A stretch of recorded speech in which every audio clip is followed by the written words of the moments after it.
Salut à toi, cher entrepreneur, peut-être futur entrepreneur auteur. J'espère que tu vas bien. J'ai une excellente nouvelle à t'annoncer. Reste avec moi quelques secondes. En effet, il y a quelques semaines, le 28 et le 29 mai 2021, j'ai eu le grand plaisir d'animer le sommet en ligne vendreplusdelivres.com.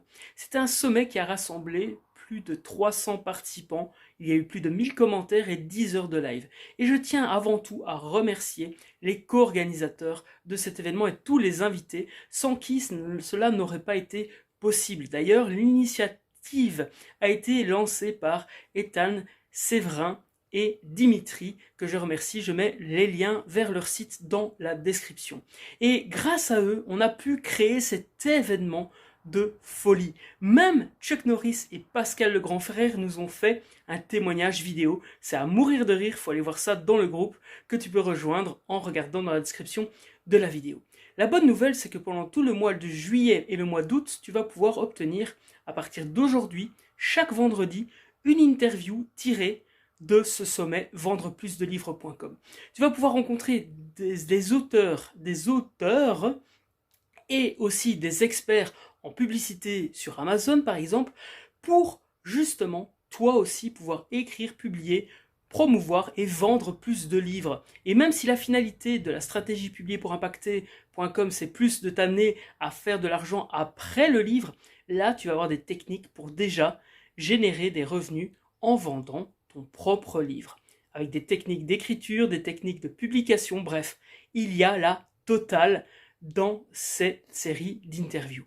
Si cela fait sens pour toi, donc abonne-toi maintenant parce que chaque vendredi de cette fin juillet et de tout le mois d'août, tu vas avoir une interview par semaine. Et on continuera avec d'autres interviews par la suite. Bref, si tu es abonné, tu seras notifié.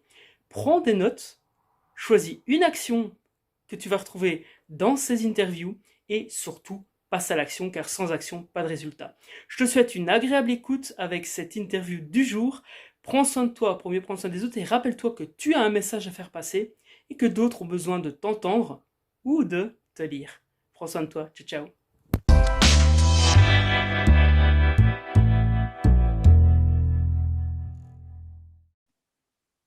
Bienvenue dans cette nouvelle interview dans le cadre de l'événement Vendre plus de livres en auto-édition, communication et marketing pour auteurs auto-édités.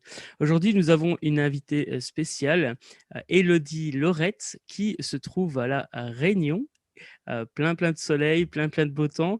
J'espère que tu vas bien, Élodie. Ouais, ça va super bien, merci. Et toi, David, ça va? Excellent, oui, tout à fait. Je suis super content de te retrouver. L'équipe et moi, on te remercie, Dimitri, Ethan, Séverin, pour le temps que tu vas consacrer à la communauté, parce que voilà, nous avons conscience que le temps est la ressource la plus précieuse que nous avons avec la santé. Donc vraiment, merci pour la valeur que tu acceptes de venir co-créer et le temps que tu nous consacres. Avant de démarrer cette interview et de rentrer dans le vif du sujet avec les 3 conseils que toi, tu as envie de partager à la communauté. Est-ce que tu pourrais te présenter et nous expliquer ce qui t'a amené dans cet univers de l'écriture? Oui, avec plaisir. Alors, comme tu l'as dit, donc, j'habite à La Réunion et je suis réunionnaise. C'est important de le préciser, pour moi, ça fait partie de mon identité. Donc, voilà, je suis réunionnaise et je suis partie, par contre, faire mes études en métropole. Donc, j'ai fait une licence de philo, je suis partie en Angleterre et ensuite j'ai fait un master en création littéraire. Donc, il existe quelques-uns en France aujourd'hui et c'est vraiment super parce que ça existait déjà dans les milieux anglo-saxons. Maintenant, en France, ça commence enfin à exister des comment dire? De façon académique, un enseignement autour de l'écriture. Donc moi, ça m'a vraiment permis de cristalliser l'écriture, mon écriture et ma pratique, puisque j'écris depuis petite. Mais c'est vrai que, du coup, ça m'a permis de rencontrer d'autres auteurs, d'autres personnes qui étaient passionnées par la même chose que moi. Et puis on a eu plein de cours différents pendant ce master-là, notamment un cours pour apprendre à organiser et à animer des ateliers d'écriture, donc qui m'a ensuite servi par la suite. Et voilà, donc c'était vraiment chouette. Et après, ce qui s'est passé, c'est que je suis revenue à La Réunion et donc je suis passée d'un milieu très culturel, où il y avait beaucoup d'animation, où c'était hyper vivant, à La Réunion et au milieu des champs de canne à sucre où, en plus, j'habite vraiment dans la campagne réunionnaise donc franchement, je suis revenue à ça et je me suis retrouvée un peu, toute seule, quoi, alors que je passais le clair de mon temps avec des gens qui écrivaient et du coup, bah, ça me manquait d'avoir ces discussions-là un peu tous les jours sur les personnages, sur l'écriture et cetera et c'est ce qui m'a poussée en 2018 à lancer ma chaîne YouTube de conseils d'écriture.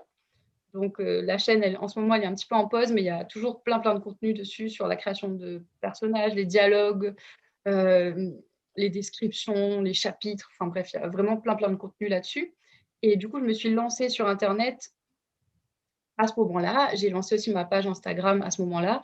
Avant de faire ça, je ne m'y connaissais pas du tout dans les réseaux sociaux et sur internet, donc j'ai dû apprendre à tout faire. Je connaissais pas le montage vidéo, par exemple. Je savais pas gérer une page Instagram. J'avais même pas de page Instagram, personnelle, donc j'ai vraiment dû tout apprendre pour me lancer là-dedans et ce qui m'a vraiment motivée, en fait, c'était de partager un peu ma passion parce que ça me manquait de partager ma passion avec des gens et ça a super bien marché parce que du coup, c'est vrai que j'ai fait plein de rencontres virtuelles, donc notamment Ethan qui est devenu le graphiste de mon bouquin et c'était vraiment chouette. Donc ça, c'était mon côté un peu pédagogue, j'ai partagé pas mal de conseils sur internet. Ensuite en 2020, j'ai lancé mon podcast qui s'appelle Laboratoire d'écriture et l'objectif de ce podcast-là, c'était de permettre aux gens, en fait, d'être dans le laboratoire, d'être un peu au-dessus de mon épaule et de voir comment ça se passe concrètement, l'écriture d'un roman. Parce que les conseils d'écriture, c'est bien, mais la réalité, elle est souvent différente de juste les conseils d'écriture qu'on peut entendre ou qu'on peut donner et donc c'était vraiment de permettre aux gens de suivre le processus d'écriture en temps réel. Donc je suis partie vraiment de l'écriture d'un roman qui s'appelle Le Chronophage. Le tome 1, il est sorti en 2020 et les gens ont pu assister au jour le jour à l'écriture de ce roman-là avec les doutes, les phases d'euphorie, hem, les galères aussi pour, la mise en page, enfin bref, la totale pour auto-éditer ce 1er roman et en parallèle, j'ai lancé aussi des activités, de coach et d'animatrice d'ateliers d'écriture. Donc ça s'est passé en avril 2020 où j'ai lancé mon Patreon. Donc Patreon, c'est une plateforme, pour ceux qui ne connaissent pas, je vais peut-être expliquer quand même ce Oui. que c'est un Patreon. C'est une plateforme en fait qui permet de soutenir les créateurs de contenu et donc il y a plusieurs paliers et des compensations en fonction des paliers. Par exemple, moi j'ai un palier à 5 € où je propose, des textes inédits. J'ai un palier à 10 € qui permet de recevoir le PDF des ateliers d'écriture et puis j'ai un palier à 20 € où une fois par mois, j'anime un atelier d'écriture sur une thématique précise, par exemple, l'écriture des dialogues, les descriptions et cetera. Donc il y a une partie théorique et puis tu as une partie avec, bon, il y a 3 exercices pour aider les gens à améliorer ce point précis dans l'écriture. Et j'ai lancé aussi, à peu près en même temps, des accompagnements d'auteurs, donc du coaching d'auteurs.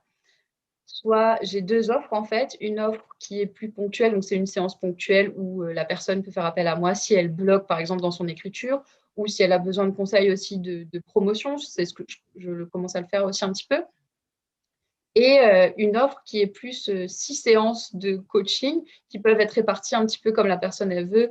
Si elle a envie d'être suivie pendant son projet d'écriture par exemple ou de sortie de son roman. Et du coup, il y a 6 séances qui peuvent être réparties comme la personne l'entend, donc toutes les semaines ou une fois par mois, parce que ça dépend vraiment des gens. Il y a des gens qui aiment bien avoir un suivi très rapproché, et puis il y en a qui ont juste besoin de temps en temps d'avoir un appel pour se rebooster et pour poser toutes les questions qu'ils ont envie de poser, et cetera, avoir un regard extérieur et professionnel. Et Excellent. je crois que j'ai fait le tour. Très, très bien. Beh, écoute, en tout cas, on voit que tu es passionné, c'est le principal. C'est clair que, dans ce domaine-là, dans le domaine de l'auto-édition, je pense et même dans le domaine de l'écriture de manière générale, il faut cette passion pour pouvoir justement et bien, à un moment donné ou à un autre, persévérer, parce que des obstacles, il y en a et on va en parler tout au long de la journée et tout au long de cette série d'interviews. Est-ce que tu pourrais peut-être nous partager ton site internet? Comme ça, les personnes qui veulent, déjà aller voir ce que tu fais, peuvent le faire. De toute façon, on mettra toutes tes coordonnées, dans la description et dans le post qui va être en lien avec ton interview. Donc ton Oui, site internet, alors oui. Du coup, en plus, il est tout nouveau. Je l'ai créé cette année pour rassembler un peu tout ça parce que jusqu'à présent, c'était un peu de tous les côtés. Et donc, mon site internet s'appelle elodieLaurette.com. Donc, Laurette, ça s'écrit Laurett. Et il y a tout dessus. Voilà, mes Excellent. offres. Voilà, il y a tout, en gros. Il y a ces trois parties, donc ces trois métiers, auteur, animatrice d'atelier d'écriture et coach en écriture. Génial. Eh bien, écoute, donc, je te propose qu'on démarre avec le premier conseil que tu as préparé. Tu as préparé 3 conseils et chacun de nos invités a préparé 3 conseils, 3 pépites, justement pour apporter un maximum de valeur aux personnes qui vont assister à cet événement. Est-ce que tu pourrais nous partager du coup ta première pépite en lien avec l'auto-édition? Mhm. Alors, s'il y a un truc que j'ai appris dans tout le processus d'auto-édition et même d'écriture, c'est que tout prend toujours plus de temps que prévu. Vraiment tout. Je confirme. Je pense que tout auteur qui a déjà autopublié son livre s'en est rendu compte. Donc tout prend plus de temps. Est-ce que tu peux peut-être nous expliquer une expérience ou un partage et comment est-ce qu'on fait justement pour éviter enfin pour pallier à ce problème que l'on pourrait rencontrer? Oui. Alors, c'est vrai que, par exemple, moi, je sais que quand j'ai eu l'idée de m'auto-éditer et quand j'ai lancé mon podcast, j'avais annoncé dans le podcast que je voulais auto-publier mon bouquin. Je crois que j'avais dit fin mars, quelque chose comme ça, alors qu'on était en janvier 2020. Il a été publié en août, je crois, finalement. Donc, vraiment, ça a pris beaucoup plus de temps que prévu. Et c'est important d'avoir des délais qui sont relativement court, enfin, ou qu'on pense pouvoir atteindre. C'est important d'avoir ça, je pense, d'avoir une échéance dans sa tête, mais de ne pas oublier que c'est normal si cette échéance-là, elle prend plus de temps et d'être capable, en fait, de réajuster aussi cette échéance-là et de ne pas oublier que le plus important, c'est de produire un résultat qui soit le plus abouti possible, plutôt que d'essayer de sortir à tout prix son roman ou peu importe, le plus vite possible, quoi. Donc Oui. voilà, de réajuster à chaque fois et peut-être de toujours garder ce truc-là en tête, de dire: «Idéalement, j'aimerais bien que ça soit à tel moment et je vais tout faire pour que j'arrive à atteindre cette échéance-là». Mais je sais aussi que j'ai quand même une marge de manœuvre si jamais il y a une partie du processus qui prend plus de temps, que prévu et c'est ce qui va arriver. De vraiment de s'autoriser, à justement, à éviter de s'en vouloir à un moment donné si on n'arrive pas à atteindre cet objectif. Il y a plein de choses qui peuvent intervenir, ne fût-ce que, par exemple, quand on fait appel à un graphiste extérieur ou autre, voilà, il y a parfois des moments où ça prend plus de temps. Moi, je me rappelle, par exemple, pour le lancement de Mets du bonheur dans ton business, j'ai eu la bonne idée de vouloir le lancer en septembre, mais j'ai complètement zappé qu'au mois de juillet et août, il y a les vacances et donc j'ai 2 intervenants au niveau du bouquin, donc la graphiste et l'illustrateur qui travaillaient ensemble, qui sont partis à 2 moments différents, en vacances et du coup, ça a rallongé le délai de 2 à 3 semaines parce qu'effectivement, pendant X semaines, ils étaient pas disponibles puisque chacun était en vacances à ce moment-là donc ça fait partie du processus, d'ailleurs, je pense que tout projet, à un moment donné ou à un autre, prend plus de temps. Il y a peut-être une loi universelle qui fait que tout projet, quand tu définis une deadline, en fait, tu la dépasses quoi qu'il arrive. Super et est-ce que toi, tu as vécu, une frustration ou justement tu joues avec ça aujourd'hui? Tu t'amuses avec le fait d'essayer vraiment d'arriver à la date que tu as définie et si tu le dépasses, c'est pas grave? C'est vrai que j'aime bien, les défis un peu courts, quoi. J'aime bien me dire: «Voilà, j'aimerais bien avoir fini à telle date» et cetera. Mais déjà aujourd'hui, mes conditions sont différentes de la fois où j'ai publié mon premier roman parce que je travaille en ce moment à côté alors qu'avant, je me consacrais qu'à l'écriture. Donc il y a ça aussi. Je pense qu'on a toujours tendance à surestimer le temps qu'on a et l'énergie qu'on a aussi mise à disposition. Aujourd'hui, comment je le gère? Oui, il y a beaucoup de frustration, je ne vais pas te mentir, c'est vrai, il y a de la frustration, heu et en même temps, j'apprends aussi à réorganiser mon emploi du temps pour faire en sorte de réinsérer, des sphères d'écriture ou des moments où je me consacre à mes projets. Mais je suis vachement plus, flexible, en fait, dans mes dates parce que je sais qu'aujourd'hui, j'ai beaucoup plus de trucs qui rentrent dans mon emploi du temps qu'à l'époque. Donc il faut aussi prendre ça en compte et réfléchir à sa liste de priorités. C'est-à-dire que peut-être qu'en 2020, ma priorité numéro une, c'était de sortir mon bouquin. Aujourd'hui, ma priorité, elle est ailleurs. Et donc, forcément, ça prend un peu plus de temps et c'est normal. Ouais, bien sûr. Donc, c'est organiser son agenda en fonction de ses priorités. Et justement, à l'époque, du coup, quand tu as sorti ton livre, ta priorité numéro une, c'était sortir ce livre, alors qu'aujourd'hui, c'est autre chose. Quel est le conseil que tu donnerais à quelqu'un qui aujourd'hui a vraiment envie de sortir son bouquin, qui ne l'a pas encore fait? Est-ce que justement, consacrer du temps tous les jours, c'est une bonne idée? Comment est-ce que tu conseillerais à quelqu'un qui a vraiment envie de le sortir ce livre, il bout au fond de lui, mais il le fait pas. Ouais. Oui, c'est vrai. Bah, il y a plusieurs facteurs à prendre en compte quand même. Je pense qu'il y a beaucoup de gens qui peuvent culpabiliser de ne pas prendre ce temps d'écriture et cetera. Je me rends compte aussi en travaillant aujourd'hui qu'il y a plusieurs facteurs qui rentrent en jeu. Déjà le temps disponible et aussi, l'énergie créative qu'on peut avoir, qui est une espèce de jauge et quand une fois qu'elle est à sec et ben, on n'a plus d'énergie et donc écrire après avoir passé une journée de travail hyper intensif, on va pas se mentir, c'est super compliqué. Et on peut pas non plus toujours se permettre de se réveiller à 4 heures, 5 heures du matin et faire une morning routine pour écrire. Donc déjà, je pense qu'il faut arrêter de se culpabiliser à tout prix et de s'auto-flageller si on n'avance pas, parce qu'il y a des moments dans la vie où c'est plus compliqué que d'autres de se consacrer et de consacrer du temps à l'écriture. Après, ce qui peut être intéressant, c'est de trouver moi je trouve ce qui aide vraiment, c'est d'avoir des communautés, d'écriture où justement les gens se réunissent de façon régulière, par exemple sur Facebook, donc il y en a sur Facebook, il y en a un peu partout. Moi, j'ai un Discord sur mon Patreon. En ce moment, on se fait des lives d'écriture. Ça, c'est des trucs qui sont bloqués dans l'emploi du temps et qui permettent de bloquer des créneaux comme on bloquerait des créneaux pour, d'autres choses, par exemple aller chez le médecin Mmh. ou peu Ouais, importe, tu vois? Mais, le rendre aussi important dans son emploi du temps que tout le reste, quand c'est possible, énergétiquement parlant et cetera et pour rester, comment dire, concentré sur ça, avoir une communauté autour qui, ouais, c'est comment dire? C'est en anglais, ils ont un mot, c'est accountable. J'ai toujours pas trouvé la bonne traduction en français, mais en gros, c'est des gens qui sont là pour garantir que ça se passe vraiment à ce c'est moment-là ça, ouais. et que tous les temps de jour ou à telle heure et ben, on est en train d'écrire. C'est ça, c'est un petit peu comme, quand on veut aller à la salle de sport, si on y va seul, bah, voilà, on peut encore se désister, alors que si on est deux, trois et qu'on se donne rendez-vous, bah, les autres nous attendent, donc on va se dire: «Bon, allez, il faut que j'y aille là parce qu'on m'attend» et puis un jour ça va être moi qui vais être démotivé, un jour ça va être toi et puis voilà, l'idée c'est vraiment d'être soudés, et donc chacun a son projet, mais on se soutient l'un l'autre. Génial. C'est vrai qu'il y a aussi le défi, bah, qui est généralement bien connu dans le monde de l'écriture, c'est le NaNoWriMo.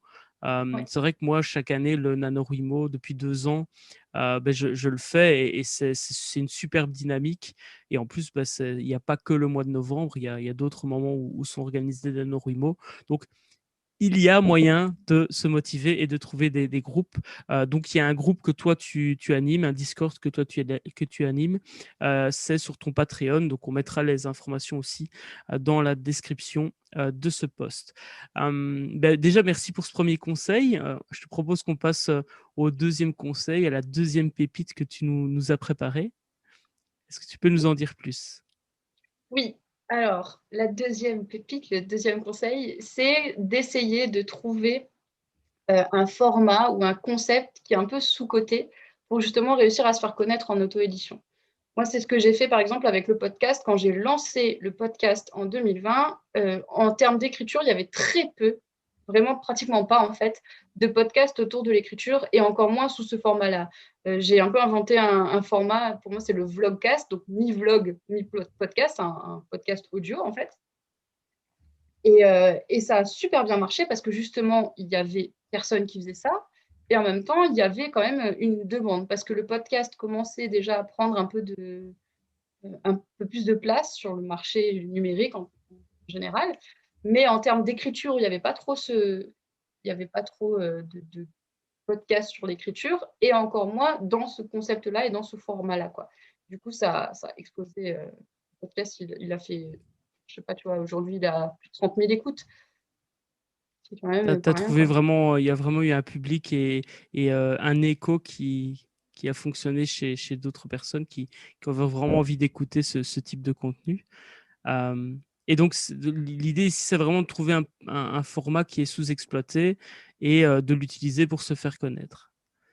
Mhm. Est-ce que tu peux peut-être nous expliquer comment tu as fait pour trouver ce format? Qu'est-ce qui t'a amené plus justement vers le podcast? Tu as fait une analyse pour voir un peu ce qui existait ou comment, quels sont tes conseils ou quels seraient tes conseils pour trouver du coup un format aujourd'hui sous-exploité pour se faire connaître?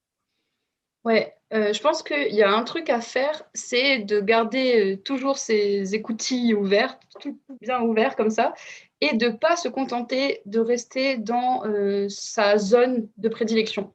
C'est-à-dire, par exemple, de regarder ce qui se fait ailleurs, ce qui se fait en marketing, ce qui se fait en beauté ou ce qui se fait en, je sais pas, il y a plein de domaines différents et il y a des outils qui sont exploités par certains domaines qui ne sont pas exploités dans d'autres domaines. Par exemple, je sais que du coup, tout ce qui est podcast, j'écoutais pas mal de trucs de développement personnel, ce genre de choses. J'avais écouté aussi un podcast un peu plus tourné autour de la spiritualité, où la nana, justement, elle racontait un peu sa vie, et j'avais trouvé ça hyper intéressant comme format, et je me suis dit, ah, mais pourquoi pas l'appliquer à l'écriture, en fait, et raconter justement un peu ma vie au jour le jour, mais dans le prisme de l'écriture. Donc, une des choses à faire, c'est de rester ouvert à ce qui se fait dans d'autres domaines et de voir ce qui peut être importé dans notre domaine euh, et aussi avoir évidemment une prédilection pour le format en question. Moi, j'avais envie de créer un podcast parce que c'est plus rapide que les vidéos, ça prend moins de temps. Voilà, il suffit d'avoir un dictaphone, tu t'enregistres et puis le montage, ça se fait en 2 secondes et c'est hyper rapide quoi, comme processus. Donc, c'est vraiment trouver à la fois un format peut-être dans un autre domaine, comme tu le dis, et à la fois un format qui nous convient, nous, en tant qu'auteurs, qui nous plaît. Voilà, si on n'aime pas se montrer, effectivement, ben, on va pas se forcer à faire des vidéos, même si ça fonctionne, à faire un TikTok ou autre. Et on peut se réinventer, vraiment, c'est vraiment l'idée que tu proposes. Donc, vraiment rester ouvert à ce qui se fait et à ce qui se fait aussi en dehors du domaine dans lequel on est. Donc, par exemple, si on écrit de la science-fiction, ben, on peut aussi aller voir ce qui se fait dans les livres de non-fiction, parce que là, généralement, le marketing, si on va regarder aux États-Unis surtout, et puis ici, ben, dans ces sessions d'interview, vous allez découvrir pas mal de contenu sur comment justement vendre plus de livres. Et c'est clair que dans la non-fiction, il y a tout un tas de, d'outils marketing et de techniques marketing qui sont utilisés et qui peuvent servir les auteurs. D'ailleurs, Ethan a fait une formation là-dessus très intéressante. Donc, vous pourrez découvrir cela si cela vous intéresse. Donc, génial. Tu as fait ce podcast. Tu as aussi fait ta chaîne YouTube au départ, ce qui t'a permis de te faire connaître. Est-ce qu'il y a encore peut-être comment dire, un ou deux conseils pour se faire connaître que tu pourrais partager aux personnes qui écoutent cette interview? Hum, ouais. Alors, qu'est-ce que je peux donner comme conseil pour se faire connaître? Se rapprocher des gens qui font la même chose que toi dans ton milieu, ça aide toujours. Faut pas voir ça comme de la concurrence, juste de la concurrence, quoi. Oui, il y a une forme de concurrence, mais ça peut être aussi de la concurrence positive. On peut se tirer vers le haut. Donc, ne pas hésiter justement à prendre contact avec des gens qui font la même chose que toi, faire justement comme on est en train de faire ici, des cross-promos, voilà, des interviews, par exemple, sur la page d'un tel et la personne, elle vient aussi sur ta page. Ça, c'est toujours hyper pertinent à faire parce que ça permet de se faire connaître. Alors, le but, c'est pas de viser toujours vachement au-dessus de toi non plus, parce que si tu as 3 abonnés et que personne ne te connaît, ça va être compliqué de viser très, très au-dessus. Mais juste toujours un petit palier au-dessus d'une personne qui est juste un petit peu au-dessus de toi et avec qui tu peux prendre contact et communiquer. Et vous pouvez comme ça échanger vos abonnés, vous inscrire à la newsletter, ce genre de choses, vos lecteurs aussi. Euh, donc, ouais, je pense que ça, c'est toujours bien de se faire des contacts en fait dans le milieu dans lequel on est. C'est ça. Donc vraiment pas hésiter à rentrer en contact avec des personnes et à oser contacter aussi. Moi j'aime bien parler de concurrence, tu vois, j'enlève le N de Mmh. concurrent parce que je trouve que voilà, on a tous à y gagner. En plus, dans le monde de la fiction, c'est encore plus valable parce que au final, un roman n'est pas vraiment concurrent à un autre. Alors si, évidemment, il y a des personnes qui vont acheter plus un livre que l'autre, mais en soi, voilà, ce qui fait aussi l'unicité d'un roman, c'est l'univers du roman, la manière dont l'auteur écrit, etc. Et il y a des gens qui vont préférer un auteur à un autre, et puis c'est comme ça. Et donc, ce qui est bien, c'est qu'effectivement, en contactant d'autres personnes, on peut trouver des synergies. Et parfois, généralement, quelqu'un qui fait quelque chose d'un peu similaire à nous, son audience, logiquement, devrait aimer ce qu'on fait. Donc, si on est dans la science-fiction, encore une fois, si on fait de la science-fiction, on contacte quelqu'un qui fait de la science-fiction, a priori, le lectorat de cette personne pourrait être intéressé par ton livre et inversement. Génial. Je te propose de passer à la troisième pépite que tu nous as préparée. Je te laisse nous expliquer ça. OK, c'est une pépite aussi qui explique pourquoi j'ai plus ou moins arrêté YouTube, de façon progressive. C'est les conseils d'écriture, c'est bien, les conseils tout court, c'est bien, mais rien ne remplace la pratique. Et c'est vrai qu'au bout d'un moment, en fait, j'avais l'impression d'avoir fait le tour des conseils d'écriture. J'en ai encore plein, hein, je peux encore donner plein de conseils d'écriture, mais tant qu'ils sont pas mis en pratique, en fait, ils restent hyper abstraits et on peut très vite tomber dans le binge watchage de vidéos conseils YouTube, de lecture de blogs, de conseils d'écriture, d'Instagram, de conseils d'écriture. On peut absorber tout ça. Déjà, et se retrouver totalement paralysé parce qu'il y a tellement de conseils et souvent, il y a plein de conseils aussi qui sont en contradiction.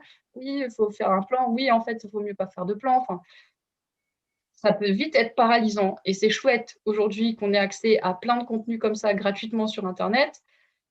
Mais je pense que c'est important aussi de revenir à soi, de revenir à la pratique, d'éprouver concrètement son écriture, d'écrire, d'essayer, de se tromper, voilà, de s'imprégner aussi des expériences des autres et c'est pour ça que j'ai lancé le podcast parce que montrer concrètement comment ça se passe, c'est aussi intéressant finalement que juste donner des conseils d'écriture et je sais que ça a aidé plein de gens. Il y a plein de gens qui m'envoient encore des mails pour me dire, «J'écoute ton podcast» et au début, je voyais pas trop l'intérêt, mais finalement, en écoutant tous les jours, je me rends compte que, je suis confrontée au même problème que toi. C'est rassurant de voir que je suis pas tout seul et en fait, ça me donne envie d'écrire et de voir que toi, tu as continué, ça me donne envie de continuer à écrire. Mm. Donc ça aide beaucoup. Ouais. Ouais, tout à fait. C'est vrai qu'il y a cette notion de théorie, c'est bien. C'est comme si tu apprends à faire du vélo, on t'explique que voilà, il faut tenir en équilibre, etc.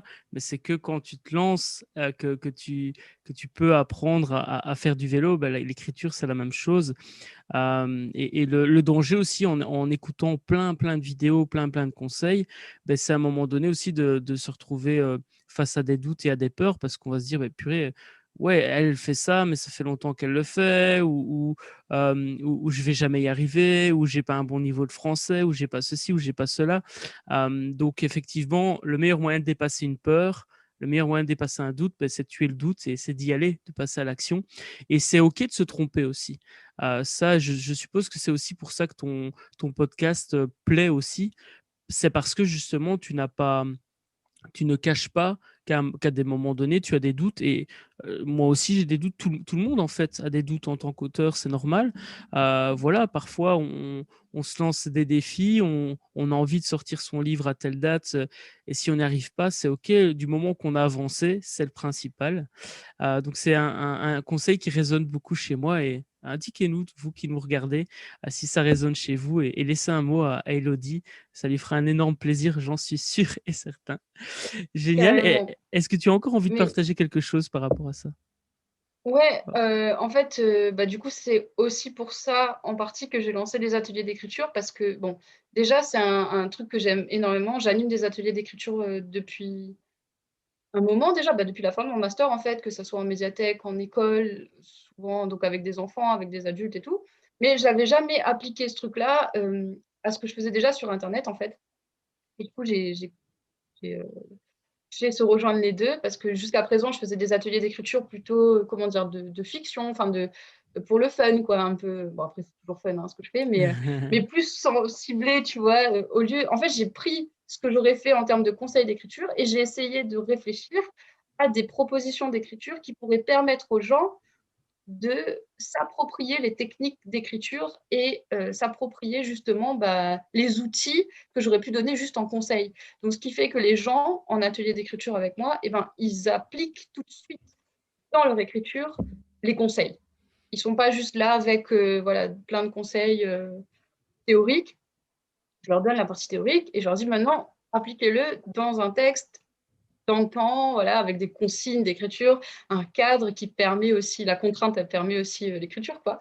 Et j'adore ça, et ça marche super bien. Mmh. Je l'ai testé, depuis avril, je fais des ateliers en ligne, avril 2020, et je vois en fait les gens progresser, je vois comment ils utilisent ces outils-là. Et les ateliers, voilà, c'est vraiment une espèce de boîte à outils, quoi. Au fur et à mesure, on rajoute des outils. Alors, il y a des outils qu'on avait déjà et qu'on sait utiliser, mais on ne savait pas le nom de l'outil. Il y a des outils qu'on ne connaissait pas, et du coup, on Mmh. rajoute ces outils-là dans sa boîte à outils, et après, on peut les réutiliser, et c'est vraiment top, quoi. Et moi, j'adore ça, et j'adore assister à des ateliers d'écriture aussi, d'ailleurs. C'est ça, donc c'est vraiment la contrainte favorise la créativité et plutôt que de donner une boîte à outils, de dire: «Tiens, débrouille-toi avec, ça s'utilise, bah, voilà, le marteau, ça s'utilise, tu fais ça comme ça».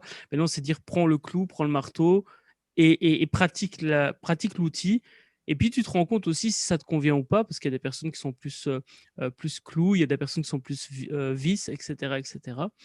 Et donc ce type d'atelier que toi tu animes permet, beh, justement de pratiquer plutôt que de juste prendre de la théorie. Bah, c'est comme quand on lit un livre pratique, un livre de cuisine par exemple, beh, tu as beau lire la recette, c'est en faisant la recette qu'à un moment donné, tu arrives à obtenir le plat, donc excellent. Est-ce que tu veux rajouter quelque chose par rapport à ce point-là? Ou Non, est-ce je que crois tu que j'ai fait penses le qu'on a tour. fait le tour? Ouais, je pense que j'ai fait le tour. Excellent. Beh, écoute, merci en tout cas pour ces 3 bons conseils. Donc, 1er conseil que tu nous as partagé, première pépite, c'est en auto-édition, en écriture, et bien, tout prend plus de temps que prévu. Le meilleur moyen, de se faire connaître, et bien, c'est d'exploiter un format, qui est, sous-exploité, qui est bah, oui, sous-exploité. Mmh. Donc par exemple, toi, tu as pris le podcast, tu as fait un podcast à la fois parce qu'il n'y avait pas encore énormément de personnes qui faisaient ce type de format au niveau de l'écriture, et tu adorais ça aussi. C'était important de faire quelque chose qui vous correspond. Troisième conseil, c'est les conseils d'écriture, c'est bien, mais rien ne vaut la pratique. Est-ce que j'ai bien résumé les conseils? Ouais, nickel. Excellent, super. Eh beh, écoute, Loris, Élodie, pardon, je te propose, de nous parler un peu de ce que tu as préparé pour l'audience. Donc il y a un cadeau et il y a aussi, bah, évidemment, tous les ateliers et cetera que tu pratiques. Voilà, je te laisse, le mot de la fin par rapport à ça. Ça marche. Et ben, du coup, alors moi, ce que je propose, j'ai une newsletter que j'envoie tous les dimanches, et à chaque dimanche, c'est un conseil d'écriture, ou alors autour de la créativité aussi, autour de la promotion, donc ça englobe un peu tout ça. Et pour l'inscription à la newsletter, j'offre 2 guides, donc un guide sur la construction des chapitres et un guide pour la réécriture. Donc le guide sur, la construction des chapitres, en fait, je donne vraiment les différents éléments à intégrer dans un chapitre avec, voilà, et pourquoi et comment c'est intéressant de construire son chapitre comme ça, et cetera. Et sur la réécriture, parce que c'est un point que avec lequel beaucoup d'auteurs ont du mal et galèrent. C'est vraiment un gros morceau, la réécriture aussi. Donc le guide sur la réécriture, j'aborde point par point les différentes étapes de la réécriture, et après, dans chaque guide, en fait, il y a de la place pour, que tu puisses imprimer ton guide et écrire les différents points, et cetera. Donc j'utilise moi-même Mmh. mes propres guides. Donc c'est aussi pour ça que j'avais envie de donner ces outils-là, parce que moi, ça m'aide, donc Mmh. je sais que ça aide d'autres personnes aussi, voilà. Donc c'est vraiment un guide pratique, encore une fois, tu Mmh. es cohérente, c'est comme les ateliers, il y a des conseils et il y a aussi la pratique. Et justement, si on veut aller plus loin avec toi, qu'on a envie, potentiellement de Mmh. participer à un atelier d'écriture, qu'on a envie, voilà, d'être coaché par toi, est-ce que tu peux nous expliquer comment ça fonctionne? Bien sûr. Alors, toutes les informations sont sur, elodylorette.com. J'ai mis depuis peu en place, le fait avant, pardon, il fallait m'envoyer un mail et tout pour avoir une séance de coaching. Maintenant, j'ai ma boutique en ligne où les gens peuvent directement acheter une séance de coaching avec moi ou un pack de 6 séances de coaching. Donc, ça se fait de façon autonome si vous avez envie. Et dès que vous avez acheté, après, moi, je vous envoie un petit mail pour vous demander, bah, voilà, c'est quoi vos problématiques et on fixe un rendez-vous ensemble. Et après, ça se passe sur Zoom la plupart du temps. Et on peut s'arranger autrement si vous n'avez pas Zoom, mais Zoom, c'est super facile. Pour les Excellent. ateliers d'écriture, donc il y a deux options. Il y a Patreon. Donc, il faut s'abonner à Patreon, c'est 20 € par mois, c'est l'abonnement Planète, ça s'appelle. Si jamais ça vous plaît pas, vous essayez un mois et vous vous rendez compte que ça vous plaît pas, vous pouvez vous désabonner, il y a aucun souci. Il y a la liste des différents sujets des ateliers d'écriture qui sont aussi sur mon site internet. Donc, tous les ateliers sont déjà prévus jusqu'à la fin de l'année.